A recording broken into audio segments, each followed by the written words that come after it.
आज भी सदन में हंगामा होने के आसार हैं। आज लोकसभा में भोजन अधिकार बिल पर चर्चा होने की संभावना है। साथ ही साथ आज पीएम कोल ब्लॉक आवंटन से जुड़ी फाइल मामले पर बयान भी दे सकते हैं।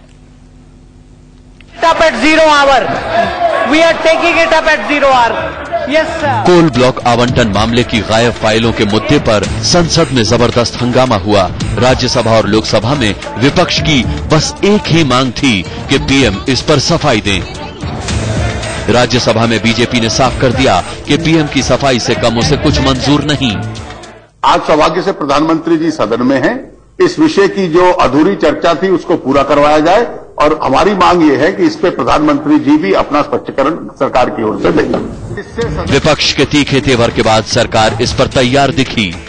हम इस बात के लिए तैयार हैं कि वो जो बाकी रह गई थी वो चर्चा पूरी हो जाए और अगर आप समझते हैं कि आवश्यकता है तो हम उसमें प्रधानमंत्री जी हस्तक्षेप कर सकते हैं। लोकसभा में भी इस मुद्दे पर जोरदार हंगामा हुआ। हम क्या मांग रहे हैं? हम महज इतनी मांग कर रहे हैं कि संबंधित मंत्री स्वयं प्रधानमंत्री से कोयला मंत्रालय के इसलिए इस गंभीर विषय पर प्रधानमंत्री सदन में आकर एक वक्तव्य करें। I demand the presence of the Prime Minister in this House immediately. बढ़ते दबाव के बीच सरकार ने लोकसभा में भी विपक्ष की मांग पूरी करने पर हामी भर दी। A discussion can be held in this House in which the Prime Minister will intervene. कोयला मंत्री ने इससे पहले मामले पर सफाई दी थी, लेकिन उन्होंने जवाब देते देते बीजेपी पर ही सवाल खड़े कर दिए। अब सबको पीएम के जवाब का इंतजार है। राकेश कुमार सिंह के साथ मिथिलेश कुमार सिंह, दिल्ली, इंडिया न्यूज। सवाल बड़ा यही है कि संसद में आज फिर से संग्राम होगा या नहीं। मेरे साथ मौजूद है मेरे सहयोगी मिथिलेश सिंह लाइव। मिथिलेश, अगर प्रधानमंत्री कोलगेट पर सफाई देंगे तो क्या इस बात की गारंटी है कि फिर कोयला संसद में सरकारी भोजन पकने देगा? राशिद, कोल ब्लॉक अलॉटमेंट के मसले पर कल दोनों ही पक्षों में सहमति बन गई थी। जैसे ही संसदीय कार्य मंत्री कमलनाथ ने अपनी तरफ से कहा कि प्रधानमंत्री इंटरवीन करेंगे, इसके बाद मामला बनता हुआ नजर आया था। लेकिन असल समस्या है तेलंगाना के मसले पर विरोध कर रहे टीडीपी और कांग्रेस के सांसदों के हंगामे की वजह से उत्पन्न हुई स्थिति।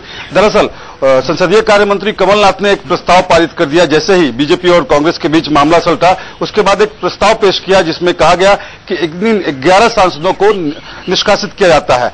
स्पीकर सदन की राय ले ही रही थी कि हंगामा हो गया, अभूतपूर्व हंगामा हो गया। एक सांसद कोले लेकर पहुंच गए थे और बाकी 2-3 सांसदों ने स्पीकर का माइक नीचे कर दिया। इसके बाद संसद की कार्यवाही स्थगित कर दी गई। आज 10:30 पर स्पीकर ने सर्वदलीय बैठक बुलाई है। उस बैठक में 2 विकल्पों पर चर्चा हो सकती है।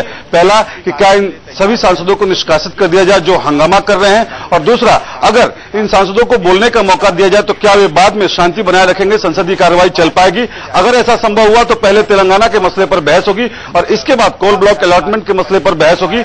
इन दोनों स्थितियों के नहीं होने के बावजूद फिर से हंगामे के आसार नजर आते हैं। राशिद, जो दूसरी वाली स्थिति है और उसके बाद अगर सुचारू तरीके से एक आइडियल सिचुएशन मान लेते हैं, अगर सुचारू तरीके से संसद चलती भी है, प्रधानमंत्री अगर बोलते भी हैं, ये बताइए, अभी तक सरकार के जो ट्रबल शूटर्स हैं वो ये कहते चले आ रहे हैं कि भैया प्रधानमंत्री जो है वो फाइल्स के कस्टोडियन नहीं है, वो फाइलों के स्टोर रूम में नहीं बैठते हैं, तो फिर प्रधानमंत्री के भाषण का एलिमेंट क्या हो सकता है?